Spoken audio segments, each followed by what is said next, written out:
그 산에서 준비되리라. 그 산에 준비된 것을 발견하고 취하시는 여러분들 되기를 빕니다. 모리아산의 아브라함의 예배를 보면 6가지를 정리할 수 있습니다. 로마서 10장 17절에 믿음은 들음에서 나며 들음은 그리스도의 말씀으로 말미암는다라고 기록되어 있습니다. 믿음은 잘 듣는 데서부터 시작됩니다. 그래서 신앙의 첫 출발은 먼저는 경청과 수용입니다. 잘 듣는 것, 그리고 받아들이는 것, 영접하고 모시는 것. 하나님의 말씀이니까 말씀이 인격으로 오신 그분을 정말 최고의 존경받을 만한 그런 아름다운 분을 모시듯이 그 말씀을 그렇게 영접하고 모셔드리는 것입니다. 그리고 그 말씀 그대로를 순수하게 보존하는 것입니다. 그분의 인격이 바뀌어지거나 왜곡되거나 흐려지게 각색돼서 그림 그려지면 안 될 것입니다. 어떤 사람은 홍길동을 그리라는데 김길동을 그리고 그러면 안 되잖아요. 하나님은 말씀이기 때문에 말씀 그대로 우리와 함께 동행하길 원합니다. 자꾸 우리는 말씀에 뭔가 더 집어넣으려고 하기도 하고 빼려고도 합니다. 예수님도 이를 매우 분개해 하셨습니다. 여러분, 하나님의 말씀의 순수성이 우리 가운데 그대로 유지되어야 될 것입니다. 말씀의 성결, 그러기 위해서 심지어 아내하고도 의논하지 않는, 그러다 보면 하나님의 말씀에 다른 것으로 뒤바뀔 이삭이 아닌 다른 대체 상품으로 재물을 드려야 되겠다. 이런 또 다른 아이디어가 나올지도 모르죠. 그러니까 하나님의 말씀을 순수하게 보존하고 또 이 말씀이 더 이상 오래 있다 보면 자꾸 어둠이 역사합니다. 그래서 이른 아침 떠나는 아브라함의 모습을 통해서 우리는 즉각적인 결단과 헌신, 발걸음이 얼마나 아름다운가, 이렇게 즉각적으로 결단하고 헌신했어도 자꾸 입이 건질건질해서 뭔가 자꾸 얘기하려고 하면 아이고 죽겠습니다. 이거 어쩐 일, 아들아 이제 이게 너하고 나하고 가는 마지막 여행길이다. 아이고 이 아들 보고 싶어서 어떻게 하느냐. 인간적인 감성적인 것을 얘기한다는 것은 그러다 보면 원망과 불평이 오다 보고 근심과 걱정이 배가 되고 나눠지는 것입니다. 이런 나쁜 것을 증폭시키고 나쁜 것을 나눠가질 필요 없잖아요. 그렇기 때문에 침묵과 인내가 필요하죠. 아브라함이 3일 길을 가면서 죽음의 길을 가면서 침묵하고 인내했습니다. 그때 하나님께서 그 입을 통해서 말씀하셨습니다. 우리가 돌아오리라. 자기 하나뿐이 없는 아들 하나님의 제단에 바치지만은 그가 완전히 불에 타고 재가 되고 숯이 되고 연기가 돼서 산업에서 없어지지만 주님께서 완전히 취해버리지만은 죽은 자 가운데 그 아들을 돌려주실 것이다. 그래서 모리아산 밑으로 내려올 때는 둘이 내려오게 되리라. 이런 생각의 말, 계산적인 말, 유행수를 바라는 꼼수 발언이 아니라 믿음의 언어였습니다. 여러분 믿는 것을 말하고 있습니까? 생각을 말합니까? 두려운 것을 말합니까? 뒤어져는 사건, 여러분 감정을 말하십니까? 아니면 믿음을 말합니까? 부활을 말합니까? 생명을 말합니까? 죽어도 다시 사는 것을 말합니까? 하나님이 그런 분이라는 것을 믿고 선포하십니까? 아브라함은 그렇게 믿음의 선포를 했습니다. 믿음의 선포를 하다 보니까 예언의 고백이 나오게 되어 있습니다. 여호와께서 그 산에서 자기를 위하여 친히 준비하시리라. 하나님께서 준비하실 것이라는 하나님의 일하심을 보았다는 것입니다. 아빠, 아버지, 번제할 어린 양이 있어야 되죠. 아들아, 걱정하지 마라. 주님이 다 준비해 놓고 계셔. 그래서 걱정, 부끄러워 메고 그 부자는 즐겁게 그 산 정상에 올인할 수가 있었습니다. 하나님이 자기를 위하여 친히 준비하시리라. 모리아산으로 향하는 아브라함의 예배, 아브라함의 믿음, 순종의 종 아브라함의 아름다운 모습이 우리에게 6가지로 지금 교훈해 주고 있습니다. 오늘 하나님의 산에서 준비되리라. 그 산에 하나님의 준비하심이 있다고 하는데, 하나님의 준비하심, 예비하신 축복을 보기 위해서 우리는 너도 나도 다 산으로 가야 될 것입니다.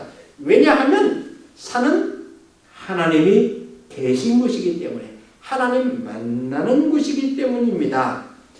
또 이 산에서 하나님의 말씀이 선포됐습니다. 시나이 광야 시내산에서 화염, 불과 구름 가운데, 빽빽한 구름 가운데 천사들의 호각 소리와 천사장들의 나팔 소리가 울려 퍼지는 가운데 땅이 지척을 흔들고 불같이 임하고 그 속에서 주의 음성이 들려집니다. 네가 나를 사랑하느냐? 네가 내 이웃을 사랑하느냐?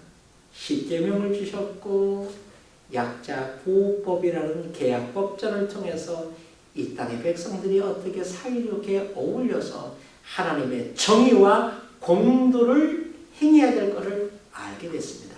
알려주었습니다. 창세기 18장 하나님께서 아브라함을 선택한 목적은, 내가 아브라함을 택한 것은 의와 공도를 집행하기 위해서다라고 말씀하고 있습니다. 산은 이처럼 하나님의 말씀이 선포되는 곳인데, 그곳에서 모세는 하나님을 만나 하나님처럼 친구처럼 다정스럽게 이야기를 주고받고 이야기했습니다. 산은 교제하는 곳입니다. 예배로 영적 교제가 이루어지는 곳입니다. 이 산은 신발을 벗어 예배하는 곳입니다. 하나님의 불의 임재 가운데 우리를 부르시고 우리 죄를 속하고 제하실 뿐만 아니라 우리에게 사명 줘서 세상으로 다시 파송하기 위해서 우리에게 옷을 가르쳐 입혀주는 곳입니다. 예수님도 이 시험상에서 주님의 영광의 복음으로 다시 옷을 입고 하늘로부터 내려지는 권위와 능력의 두루마리를 입고 내려오니 약한 자 손을 얹어 고쳐주게 되고, 병든 자 치유함을 받고, 귀신 들린 자 인격이 온전히 돌아가고, 마귀 사탄 7길로 쫓겨나가고, 심지어 죽은 자 살리고, 기쁨이 없는 가정에 기쁨과 즐거움이 배가 되고, 더 좋은 참치나는 포도주로 모든 사람들에게 존경을 받는 가정으로 회복시켜 주시고, 이와 같은 우리 삶에 놀라운 일들을 하신 것은 다 산에서 만난 하나님의 잔치상에 참여했기 때문입니다. 이사야는 25장 6절 이하에서 이처럼 말씀하고 있습니다. 만군의 여호와께서 이 산에서 만민을 위하여 기름진 것과 오래 저장하였던 포도주로 연회를 베푸시리니, 곧 골수에 가득한 기름진 것과 오래 저장된 맑은 포도주로 할 것이니, 또 이 산에서 모든 민족의 얼굴을 가린 가리개와 열방에 덮인 덮개를 제하시며 사망을 영원히 피하실 것입니다. 여호와께서 그 모든 얼굴에 눈물을 식히시며 자기 백성의 수치를 제하시리니, 주께서 이같이 말씀하셨느니라. 그날에 말하기를, 이는 우리의 하나님이라. 우리가 그를 기다렸으니 그가 우리를 구원하시리라.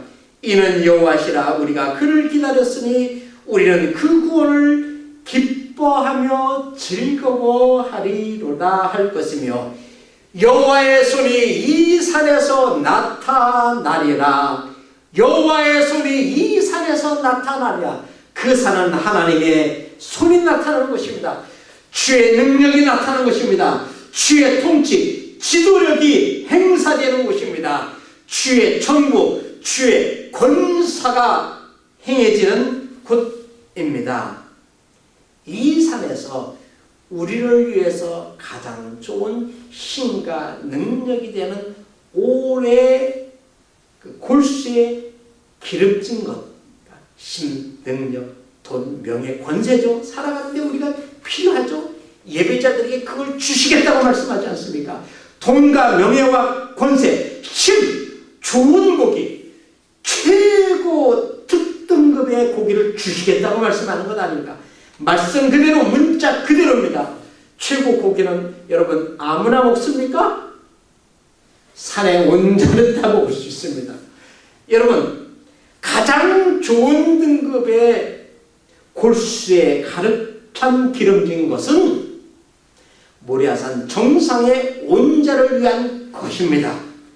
그뿐만 아니라 우리가 힘과 능력과 명예와 권력과 공부 잘하는 것과 좋은 직장과 아름다운 가정을 이루는 것, 그것도 좋습니다. 살기 편한 아파트, 평수가 불편하지 않은 것 필요합니다. 유익합니다. 그러나 이것만 가지고 안 되죠. 여러분, 포도주가 있어야 됩니다. 그런데 어떤 포도주?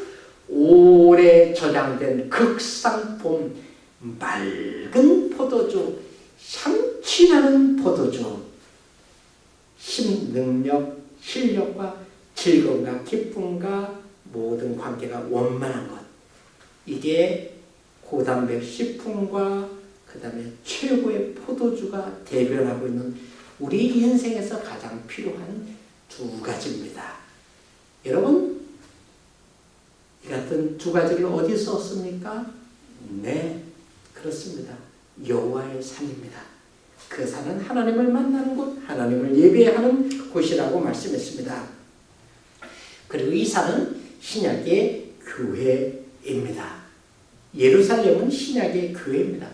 여러분이 앉아있는 이곳, 교회가 곧 하나님이 거하시는 산, 하나님의 말씀이 선포되는 곳, 하나님을 만나는 곳, 하나님의 통치가 있는 곳, 하나님의 위엄과 어미가 서려 있는 곳, 하나님의 공도와 하나님의 은혜와 자비가 흘러 넘치는 곳, 하나님과 사귀고 영적으로 뒹굴며 쉬었다 일어나는 곳, 하나님과 연인 관계 속에서 그 사랑으로 다시 충만하게 홍조를 띠도록 우리의 얼굴에 안색에 신부의 미소를 짓게 하는 곳, 바로 이곳입니다.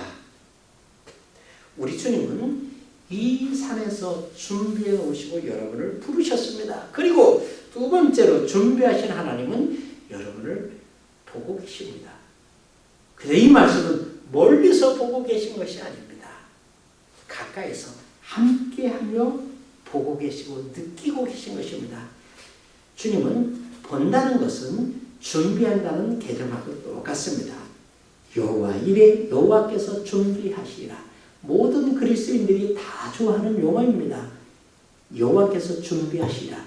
사실 히브리 원어는 여호와께서 보시니라가 더 정확할 것입니다. 사무엘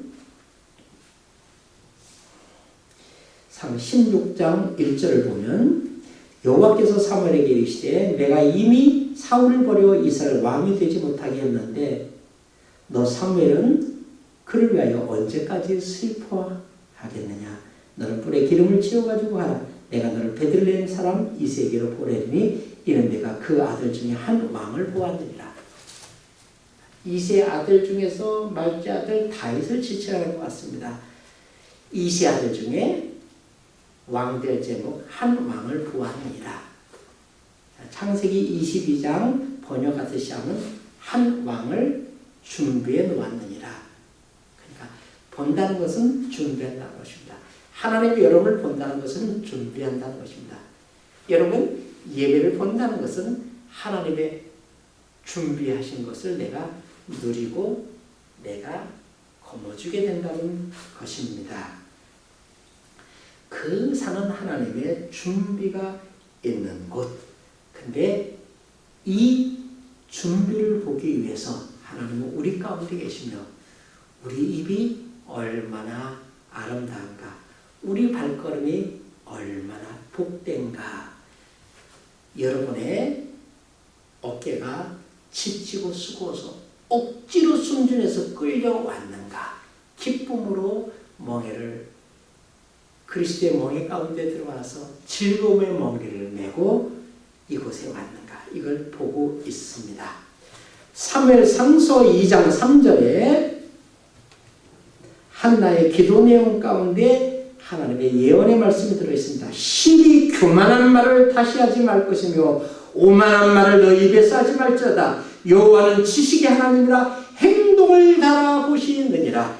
여호와는 지식의 하나님이시라 행동을 달아보시느니라. 여호와는 가난하게도 하시고 부하게도 하시고 낮추기도 하시고 높이기도 하시고 용사의 활은 꺾어버리시고 넘어진 자는 힘으로 띠를 띠도다. 풍족한 자들은 양식을 위해서 품을 팔고 줄이던 자들은 다시 줄이지 않게 하시는도다.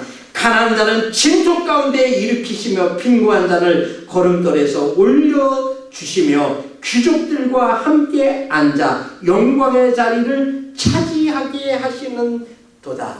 주님은 모든 것을 보고 계십니다. 특별히 일주일 동안의 여러분의 삶 속에서 하나님의 말씀과 얼마나 동행하며 지금 이 자리까지 하나님 계신 교회 주의 성상까지 제사 드리러 예배 드리러 왔는가를 보고 계십니다. 보고 계신 하나님은 행동을 지켜보고 있는 것입니다. 행동을 저울 따라보시죠. 여러분들이 얼마나 진실하게 살으셨는가? 말씀에 순종했는가? 신앙의 진정선, 이제야 내가 나를 경외하는 줄을 아노라 하신 그 하나님께서 여러분이 정말 하나님을 경외했는가? 여러분이 정말 하나님을 뜨겁게 사랑했는가? 하나님의 말씀을 스탠드업 올려드렸는가를 보고 있습니다. 여러분들이 얼마나 교회를 소중히 여겼는가? 상황과 여건이 이해할 수 없고 힘겹고 너무 버거워서 약속을 지키기에 내 힘으로 도저히 감당할 수 없지만은 그러나 끝까지 순종하고 이곳까지 왔는가를 보고 계십니다. 여러분 입에 원망 불평 없이 침묵과 인내를 하였는가를 보고 계십니다. 여러분 바벨론의 벨사살 왕이 있습니다. 느부갓네살이 주전 587년에 이스라엘에 들어와 가지고 예루살렘 성을 다 초토하고 성전에서 하나님께 예배드리는 그런 기구들, 성물들을 다 가져갔죠. 근데 그 아들 벨사살이 기분 좋아가지고 뭐 술잔을 좀 새로운 술잔에다 먹어봐야 되겠다. 그 예루살렘에서 약탈해 온 그 여호와 하나님께 제사 드렸다는 그 잔을 한번 갖고 와봐라. 그래서 거룩한 성물을 세상 파티 오락독으로 쓰게 됐습니다. 그때 갑자기 벨사살 맞은편에 회색 벽에 있는데 그 하얀 벽에 손가락들이 나타났다고 합니다. 아주 손목만 이렇게 보여졌나 보죠. 천사들이 글을 쓰는데 무슨 글인지 알지 못해요. 그냥 두렵기만 합니다. 의자에 굴러 떨어져가지고 통제라. 그러면서 도대체 뭐라고 썼는가? 모든 사람이 다 육안으로 볼 수 있는 글입니다. 그러나 그 글을 읽는 사람도 해석하는 사람도 아무도 없었습니다. 공부 꽤나 했다는, 월급 많이 받는다는, 박사학위 몇 개씩 받은 그런 무당서부터 모든 학자들이 총동원했는데 풀 수가 없습니다. 풀기는 거죠. 그 글이 뭔지 읽을 줄도 모르는데요. 뭐 알아야지 해석을 하죠. 그러던 차에 예루살렘으로 소년 때 어렸을 때 포로로 잡혀온 다니엘이 불려왔습니다. 임금님, 메네메네 대결을 물어봐신 하나님의 저울에 왕이 달려보니 부족해서 나눠지게 됩니다. 미디아와 페르시아, 메디아와 파사라는 그런 나라의 바벨론 제국이 나눠질 것입니다. 벨사살은 이 말을 듣고 다니엘을 더 높은 자리로, 자기 말고 제일 높은 자리로 올려서 2인자 3인자로 삼았습니다. 이처럼 하나님의 저울에 달려서 부족하게 되면 폐위되고 쫓겨나게 되고 나라도 망하게 되고 있는 사과, 재산도 주님께서 걷어가시기도 하고 또 어떤 경우에는 병으로 하나님께서 다시 한번 우리의 신앙을 추스리기도 하시는 것입니다. 이처럼 하나님은 우리의 행동을 저울 바라봅니다. 아브라함은 이삭을 바치라고 했을 때 대체상품 이스마엘을 바치지 않았습니다. 아브라함은 하나님께서 가장 소중한 하나밖에 없는 최고의 재산 이삭을 원했을 때 교회를 옮기지 않았습니다. 도망가지 않았습니다. 종교를 바꾸지 않았습니다. 삐지지 않았습니다. 그는 경청했습니다. 말씀의 순수성을 그대로 알고 그 말씀대로 즉각적으로 순종하고 입을 다물었고 그 입에 부활신앙을 노래했고 그 입에 하나님의 준비하심에 여호와의 영의 노래 예언 선포를 했습니다. 그대로 아브라함의 고백대로 아브라함의 영의 탄식대로 하나님은 대갚아 주신 것입니다. 이처럼 하나님은 여러분이 준비해 드린 것 이상의 것들로 여러분에게 되돌려 주시는 분입니다. 하나님은 어린 양을 준비하셨습니다. 우리 대신 재물을 준비하셨습니다. 하나님은 여러분이 주님을 위해서 뭔가 드리기도 합니다만 그것이 아니라 하나님은 여러분을 위해서 가장 좋은 것을 준비했습니다. 이에 더하여 자녀의 복, 상속의 복을 주었습니다. 자녀가 영구 취업할 수 있도록 이 어려운 시대에 영구 취업하고 롱런할 수 있도록 내 씨가 대적의 성부를 얻으리라. 천하 만민이 내 자녀로 말미암아 복을 받으리라. 자손 만대로 영구 취업받고 만사 형통의 롱런을 보장받았습니다. 그 이름이 가문이 칭찬과 명성을 얻도록 주님은 축복하셨습니다. 오늘 본문 말씀 창세기 22장 16절에서 18절을 읽고 이 말씀을 마칩니다. 여호와께서 이르시되 내가 나를 가르쳐 맹세하노라. 내가 이같이 행하여 내 독자라도 아끼지 아니하였은즉 내가 내게 큰 복을 주고 내 씨가 크게 번성하여 하늘의 별처럼 바닷가에 모래 같게 하리니 내 씨가 그 대적의 성문을 차지하리라. 또 내 씨로 말미암아 천하 만민이 복을 받으리니 이는 내가 나의 말을 준행하였음이니라. 주의 말씀을 듣고 준행함으로 이 같은 복을 받는 하나님의 인정을 받는 여러분이 준비해온 것을 다시 돌려주실 뿐만 아니라 더하여 돌려주시되 칭찬과 명성을 찾아 손손대대로 이룰 수 있도록 여러분 가정을 신앙의 명문가로 복된 가정으로 세워주시는 주의 축복이 있게 되기를 빕니다.